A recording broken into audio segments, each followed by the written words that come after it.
ಮೂರನೇ ವಿಚಾರ ಬಂದು ಬಾಸ್ ಯಾರು ನೀವು ಥ್ರೆಟ್ ಮಾಡಿದ್ರು, ಯಾರು ನಿಮಗೆ ಹೆದರಿಕೆ ಆಗಿದ್ರು, ದಯವಿಟ್ಟು ಅವ್ರ ಮೇಲೆ ನೀವು ಆಕ್ಷನ್. ಅದು ಬಿಟ್ಟು ನನಗೆ ಉಪವಾಸ ಮಾಡ್ತೀನಿ, ಒಂದು ಸ್ಟೇಟ್ಮೆಂಟ್ ಕೊಡಿ ಅಂತ ಹೇಳೋದು ಇದೆಲ್ಲ ಒಳ್ಳೆ ಬೆಳವಣಿಗೆ ಅಲ್ವೇ ಅಲ್ಲ ಅಂತ ಅನ್ಸುತ್ತೆ. ಏನ್ ಮಾಡೋಕ್ಕೆ ಟ್ರೈ ಮಾಡ್ಬೇಕು ಅಂತ ಗೊತ್ತಾಗಿಲ್ಲ. Okay, let's think the other way. What if ಅವ್ರಿಗೇನು ಗೊತ್ತೇ ಇಲ್ಲ, ನಿಜವಾಗ್ಲೂ ಅವರು ಇದರಲ್ಲಿ ಇನ್ನೋಸೆಂಟ್ ಅವ್ರೇನಾದ್ರು ಕಳಿಸಿಲ್ಲ, ಹೋಗಿ ತಮ್ಮ ಥ್ರೆಟ್ ಮಾಡಿ. ಡೆಫಿನೆಟ್ಲಿ ನನ್ಗೆ ಗೊತ್ತಿರಲಿದೆ ಆ ಥರ ಮಾಡಿರಲ್ಲ, ಯಾಕರ ಬದಿನೂ ಆ ಥರ ಮಾಡಲ್ಲ. ಆ್ಯಂಡ್ ವೈ ಈ ಥರ ಥಾಟ್ ಮಾಡಿದೆ. ಓಕೆ, ಏನೋ ಅವ್ರಿಗೆ ಅವ್ರಿಗೆ ಬೇಜಾರಾಗಿದೆ, ಏನೋ ಮ್ಯಾನಿಪುಲೇಟ್ ಮಾಡಬೇಕು ಚಿಪ್ಸ್ ಅದು ತಿನ್ನೋದಕ್ಕೆ ಅಂತ ಅವ್ರಿಗೇನೋ ತುಂಬ ಹರ್ಟ್ ಆಗಿದೆ, ಅವ್ರ ಫ್ಯಾಮಿಲಿಯಲ್ಲಿ ಏನೋ ಒತ್ತಡ ಇತ್ತು. ಓಕೆ, ಬಟ್ ಎಲ್ಲದಕ್ಕೂ ಒಂದು ಲಿಮಿಟ್ ಇರುತ್ತಲ್ಲ. ಇದನ್ನೆಲ್ಲ ನನಗೆ ಹೇಳ್ತಾ ಇರೋದು ಯಾರನ್ನೂ ಮೆಚ್ಚಿಸೋದಕ್ಕಲ್ಲ, ಯಾರನ್ನೂ ಮೆಚ್ಚಿಸೋ ಅವಶ್ಯಕತೆ ನನ್ನಲ್ಲ. ಆ್ಯಂಡ್ ಯಾರ ಮೆಚ್ಚನ್ನು ಸೀಕ್ ಮಾಡೋ ನೆಸೆಸರಿ ಇಲ್ಲ. ಆ್ಯಂಡ್ ಇದರಿಂದ ನನಗೂ ಏನಾಗಬೇಕಾಗಿಲ್ಲ. ಬಟ್ ಜೆನ್ಯೂನಿಟಿ ಅನ್ನೋದು ಒಂದಿದೆ, ಫ್ಯಾಕ್ಟ್ ಅನ್ನೋದು ಒಂದಿರುತ್ತೆ. ಆ್ಯಂಡ್ ಆಲ್ಸೋ ಈಗ ಮಾತಾಡಬೇಕು ಅಂತ ಅನ್ನಿಸ್ತು. ಇನ್ಫ್ಯಾಕ್ಟ್ ನೀವುಗಳೆಲ್ಲ ಕೇಳ್ತಾ ಇರೋದಕ್ಕೆ ಮಾತಾಡ್ತಿರೋದ್ರಿಂದ ಅಂದರೆ I don't know how to react. But ಏನೇನು ಆಗಿದೆಯೋ ಇದೆಲ್ಲ ತಪ್ಪು.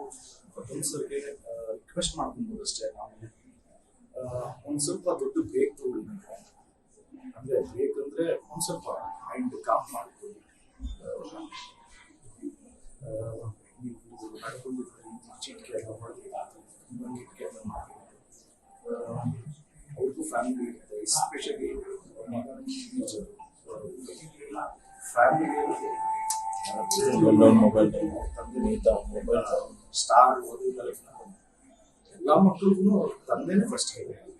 ಸೊ ಆ ಹೀರೋ ಬಯಸ್ಕೊಂತ ಇದ್ದಾರೆ ಅಂತ ಟಿವಿಯಲ್ಲಿ ಅವ್ರು ಮಾತಾಡಿದಾಗ ನಿಜವಾಗ್ಲೂ ಯಾರಿಗೆ ಆಗಲಿ ಎಲ್ಲ ಫ್ಯಾಮಿಲಿಗೂ ಹಾರ್ಟ್ ಇರುತ್ತೆ.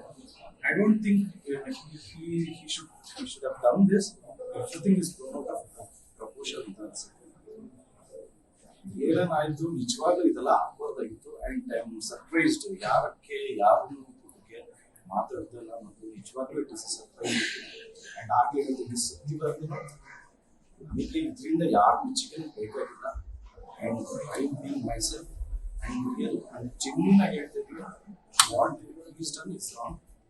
ಸ್ವಲ್ಪ ಒಂದು ನೀವೇನು ಸಿನಿಮಾ ಇಂಡಸ್ಟ್ರಿ ಬಿಟ್ಬಿಡ್ತೀನಿ, ನಾಟ್ ನೆಸೆಸರಿ ಸಿನಿಮಾ ಇಂಡಸ್ಟ್ರಿ ಬಿಟ್ಬಿಡಿ ಅಂತ ಯಾರು ಹೇಳಿಲ್ಲ.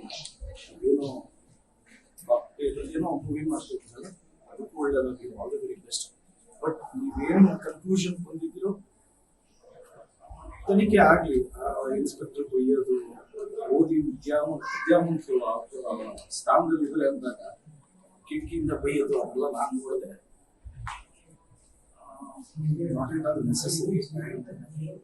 Thank you so much sir. ಈಗ ಇದಕ್ಕಿಂತ ಜಾಸ್ತಿ ಫ್ಯಾನ್ಸು ಅಥವಾ ಬೇರೆ ಯಾರೋ ಕಮೆಂಟ್ ಮಾಡ್ತಿದಾರೋ ಅಥವಾ ಟ್ರೋಲ್ ಮಾಡ್ತಿದಾರೋ ಅನ್ನೋದಾದ್ರೆ, ದರ್ಶನ್ ಆಗಿ ನೀವು ಒಬ್ಬ ಆಕ್ಟರ್ ಆಗಿ ಸ್ಟಾರ್ ಹೀರೋ ಆಗಿ ಯಾರು ಮಾಡ್ಬೇಡ್ರಪ್ಪ, ಹಿಂಗೆ ನನ್ನ ಫ್ಯಾನ್ಸ್ ಆಗಿರ್ಬೋದು ಬೇರೆ ಯಾರ ಈ ತರ ಮಾಡಂಗಿಲ್ಲ, ಹೆಣ್ಮಕ್ಳ ಬಗ್ಗೆ ಮಾತಾಡಂಗಿಲ್ಲ ಅಂತ ಹೇಳ್ಬೋದಾಗಿತ್ತ ದರ್ಶನ್ ಅವರಾಗ್ಲಿ ಯಾರೇ ಆಗಿ, ಅದು ಮಾಡ್ಲಿಲ್ವಾ ಅಂತ.